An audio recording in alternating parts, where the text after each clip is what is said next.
Call Mr. P.J. Bradley. Mr. Bradley. Deputy Speaker, question number 3, please. As set out in the Ministerial Code, OFMDFM has responsibility for cross-cutting economic policy matters. The Economic Policy and Regeneration Directorate of the Department provides the lead support in this area. From within the EPU division of that Directorate, the Economic Advice Unit provides professional economics advice to ministers and officials in the Department. It has a key role in supporting ministers on issues arising from the economic downturn.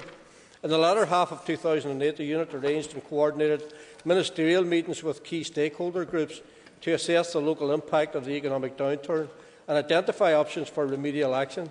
This work allowed the Executive to consolidate the credit crunch package of measures announced on the 15th of December 2008.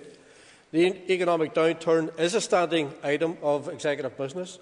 The Economic Advice Unit provides a paper for each meeting on the implementation of the December package, a report on key developments and an assessment of the ongoing impact of the downturn. The unit also provides economic briefing and advice to ministers on correspondence and invitation cases. It provides administrative support to the cross-sector advisory forum. The unit also works closely with other officials in the Department to quality assure the business cases for adherence to DFP Green Book and other best practice standards. Mr. Bradley for supplementary. Thank you, and I thank the Minister for his answer. But given that OFMDFM, the Minister of Finance and the Minister of Enterprise, Trade and Investment have so far failed to tackle the economic crisis in a unified manner, does the Deputy First Minister recognise the advantage to be gained from merging the economic units in the 3 departments? Well, I think that the member needs to be conscious of the steps already undertaken by the Executive. We have consulted widely, meeting with banks, Institute of Directors, construction sector, energy regulator, energy companies, trade unions, business sector, voluntary and community sector. And indeed, the members of the Executive that have been identified in the question were participants in some of those meetings. We have taken action to support local business and people. We have freezed domestic rates at a cost of $40 million and making the average local household £1,000 better off. We have waived domestic water charges for 2910, putting on average £160 back into people's pockets. We are reducing the cost of prescriptions. We have implemented the fuel credit scheme for the most disadvantaged households. Enterprise Trade and Investment has increased support for debt advisory services to local people. We have a fast-track support service for business. We have provided improved support services for the unemployed through the Jobs and Benefits Offices. And we have used capital spending of our investment strategy to support construction. We used December monitoring to bring forward spending on roads, schools and farms to support the construction sector. We have continued to meet with banks and local people and businesses, and we plan further meetings with banking interests beyond the 4 local clearing banks.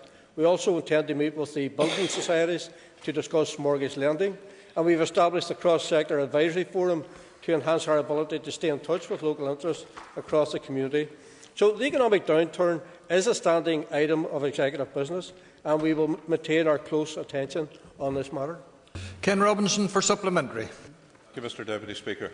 Would the First Minister explain the difference between the work of the Economic Advice Unit and the Economic Policy Unit within OFMDFM, and could he illustrate this by reference to the current work being undertaken by these units? Well, I think that the member will know that these groups within the department provide different functions for the pursuance of our economic strategy. And obviously, against the backdrop of the economic downturn, it is vitally important that we have a range of experience available to us and people with a range of different specialities. So I think that as we go forward, we are very conscious to maintain the working of these units. If we, through time, decide on a system that can be improved on what we have at the moment, then we will obviously look at that. But I think clearly from our perspective, we believe that the responsibilities of these different groups within the department do provide important advices for ministers. The Economics and Regeneration Directorate of the Department is headed by a Grade 3 John McMillan, and the Directorate has two divisions. The Regeneration Division, which deals with investment strategy, the SIB, former military sites, Maze Long Cash, and the Economic Policy Unit.